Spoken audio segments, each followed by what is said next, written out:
This video is sponsored by DistroKid.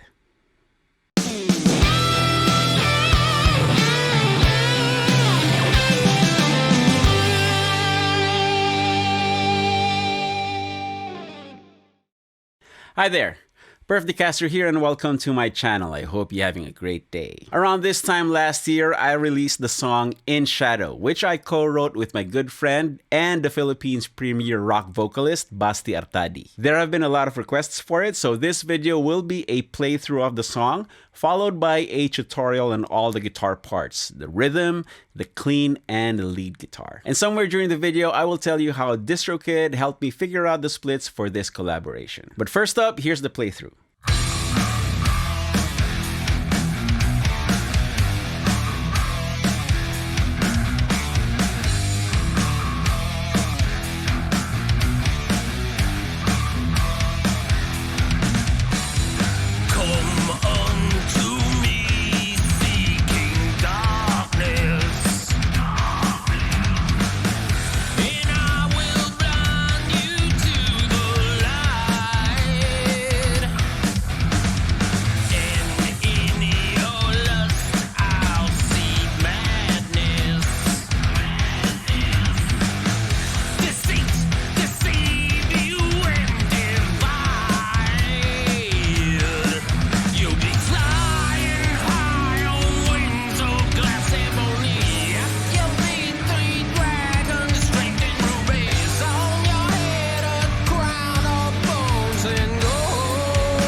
Now let's dive into the tutorial.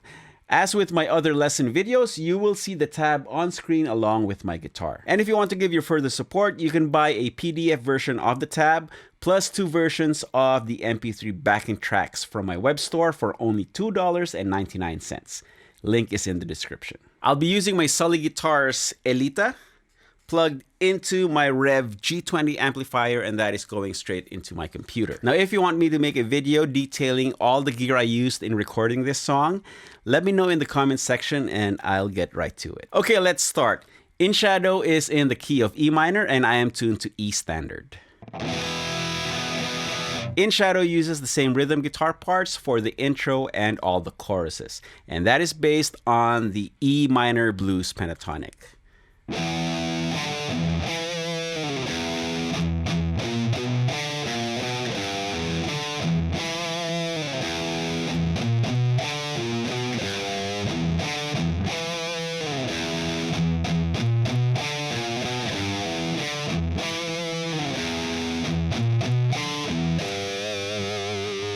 One thing to take note about this rhythm guitar part is that it uses a lot of rhythmic displacements as it cycles through its repetitions. So the first repeat, the downbeat, is on the open E string.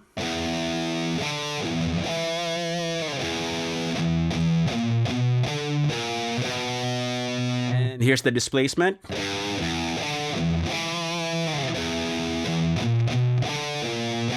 Third displacement.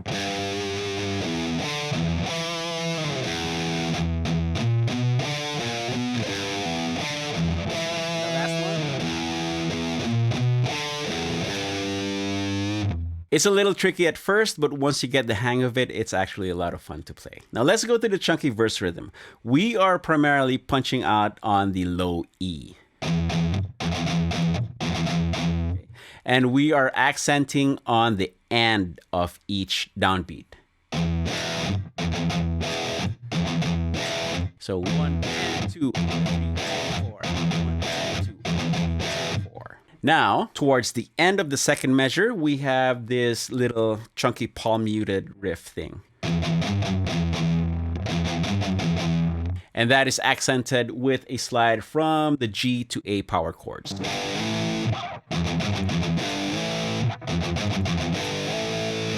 Now we get to the pre-chorus, which has 2 guitar parts. The dirty rhythm keeps on playing the power chords, and we have an overdubbed, ambient, cleanish sounding guitar arpeggiating the chord voicings. So the heavy guitar plays a B power chord, followed by a G sharp diminished power chord, followed by a G power chord, followed by a D over F sharp power chord. And then the second half of that D over F sharp, we're gonna chunk out on the low F sharp note. And going back into the chorus, I have, instead of sliding down like people normally do, I actually slide up.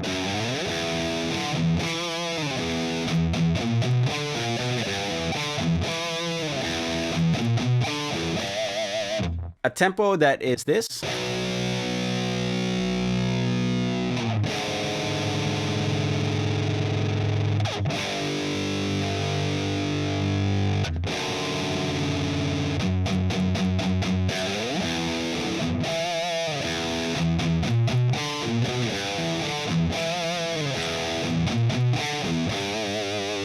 Just a quick note, for the first chorus, you only play the second half of the rhythm because we're tricky like that. Okay, so here is the cleanish ambient sounding guitar part for the pre-chorus, and we are going to outline the chord voicings for the progression. So the first chord will be a B minor add 9, and we're just going from the 6th string to the 2nd string and back.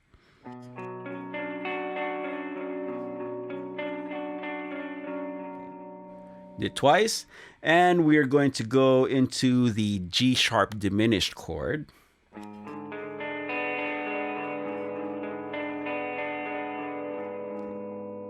Now Now this chord is interesting because it actually looks like a finger exercise. And people might not even believe that this is an actual chord. But yes, this is G sharp diminished. And harmony-wise, I'm using this as a substitute for E7. So instead of going like that, I'm going, which is a little more interesting to the ear. Now next up is a G major chord with the open second string.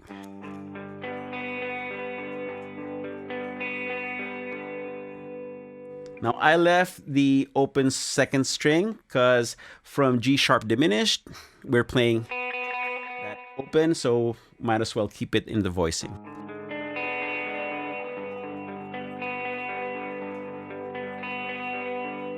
And the last chord of the progression, or actually last two chords of the progression, is a D over F sharp, followed by a strummed F sharp 7 add 11 chord.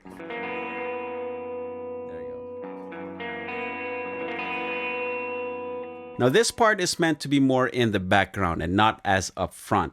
And since it adds harmonic interest to the chord progression, you will certainly miss it if I take it out of the mix. Okay, so again, I'm going to mention that the choruses use the same rhythm guitar riffs as our intro. So just go back to that. Okay, so the bridge starts with some band breaks. Still in E. And then here are the hits. And this is based on the E minor blues scale on the lower end.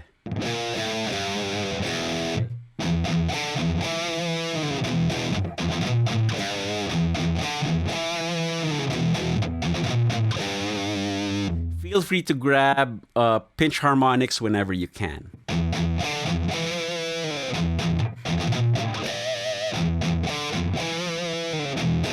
Release your inner Zakk Wylde. Okay, so the third riff has a tricky syncopation on that descending riff. There. A little delayed, 16th note delay.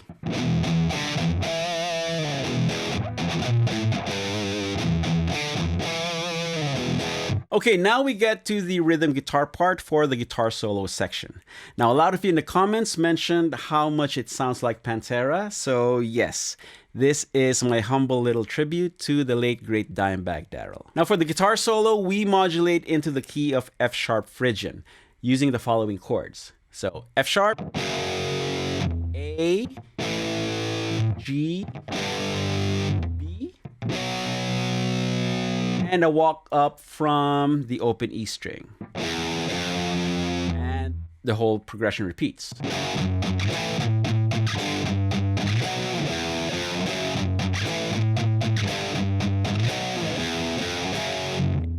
So that goes on 4 times, but on the 4th repeat, the walk up changes into a walk down. So instead of going, we are going. So the second half of the guitar solo goes like this.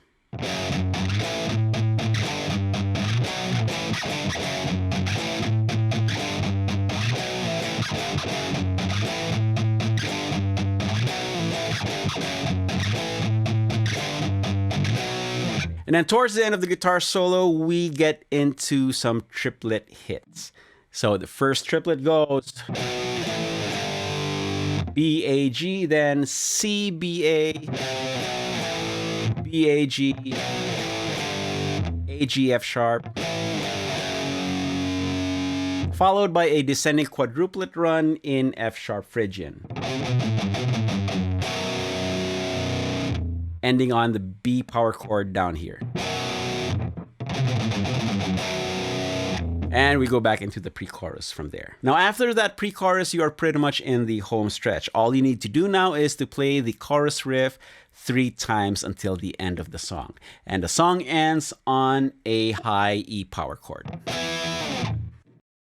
Okay, now before we get into the solo, I'm going to take a quick minute or so to tell you all about this video sponsor, DistroKid. DistroKid is the easiest way to make your music available to all streaming and download platforms like Spotify, Apple Music, Amazon, and even YouTube, Instagram, and TikTok. And in today's music climate, everybody is collaborating with somebody, just as I have done on this song with my good friend Basti Artadi. And DistroKid has a tool that allows you to pay your collaborators without having to hire an accountant, and it's called Splits by DistroKid. Splits allows you to add an unlimited number of collaborators to any track. You can set or change split percentages at any time, and you can also add or remove collaborators at any time as well. And if you're doing a lot of collaborations and somehow get confused on what the percentages are, you can always go back in time and see previous splits. For privacy, collaborators can only see what percentage they get. They won't be able to see who your other collaborators are or how much the other folks are getting. Now, your collaborators do need their own DistroKid account, and they can easily create one for just $10 US. Your release won't be delayed even if your collaborator is slow to sign up. Instead, DistroKid will hold on to their money for them until they join. And if your collaborator never joins, you can easily cancel their invite, remove the split, and do it the old school way. Pay them yourself. If any of your collaborators spent any money upfront for the production, you can set up recoupments for them on a split. This just means that they get paid first until they get back the amount they fronted, after which the split percentages apply. And the best part is DistroKid never takes a cut. You and your collaborators always get 100% of the earnings in total. If you're new to DistroKid and want to sign up, please use the promo link distrokid.com/VIP/perfecto, and you'll get 7% off your first year's membership. Link is in the description. Now let's go tackle this solo. Okay, for the guitar solo, we are going to switch to our neck pickup. And I have dialed in my lead sound with a little more reverb and some delay. And as already mentioned, we will be playing in F-sharp Phrygian. So the solo starts with a compound bend.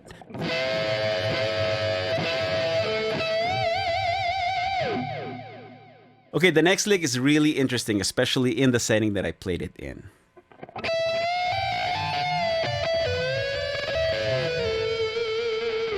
Now, if I play this clean on a Telecaster, this is actually a country-style bendy lick. Now, the floating Floyd Rose also adds a little more of the dementedness to this lick. Yeah, that nice juicy dissonance. And that is followed by some juicy pentatonic isms.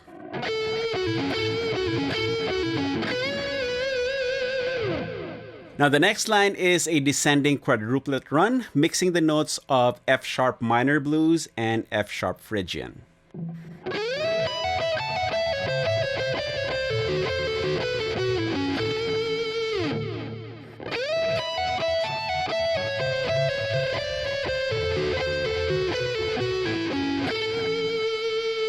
Followed by another compound bend.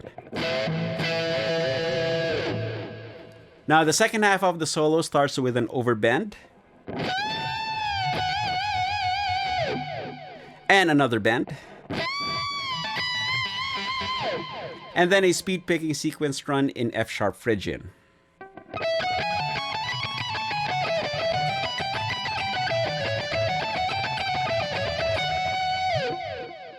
Now, the next part is again a nod to Dimebag Darrell, where I used a wide interval 3-note per string shape, played symmetrically across 4 strings.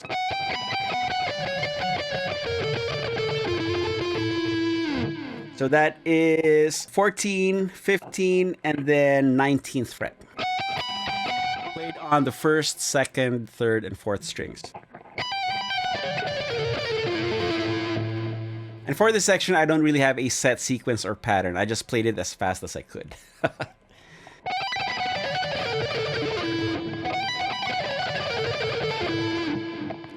Now, to cap off this solo, I play this hybrid extended arpeggio shape, which is a combination of G major 7, D major 7, and B minor as it cycles through its sequence. So here is the arpeggio shape without the sequence.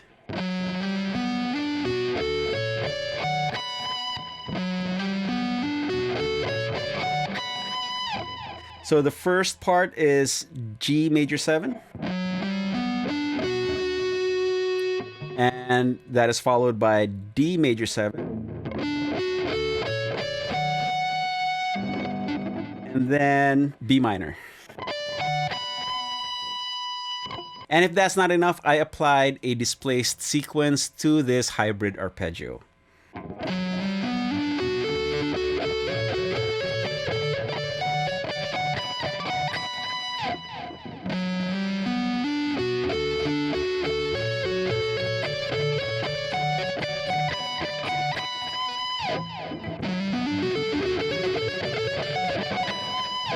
Now to end the solo, I also played the triplet hits along with the rest of the band.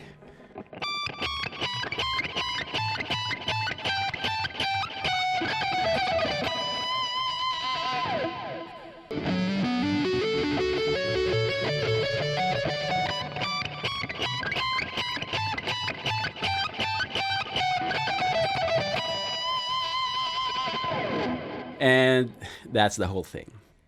Well, there you have it. That's how to tackle all the guitar parts for In Shadow. It was great collaborating with Basti again, and we hope to perform this song live and in person once the world situation eases up and allows live music again. Big thanks to DistroKid for sponsoring this video and for being such an awesome service for us musicians. If you plan to sign up for DistroKid, don't forget to use the promo link distrokid.com/VIP/perfecto to get 7% off your first year's membership. Link is in the description. Like always, if you dug this video, please give it a thumbs up like, hit subscribe if you haven't yet, and don't forget to ring that bell. Now go grab your guitar and play something. You all know the drill. Practice makes perfecto. Cheers, guys.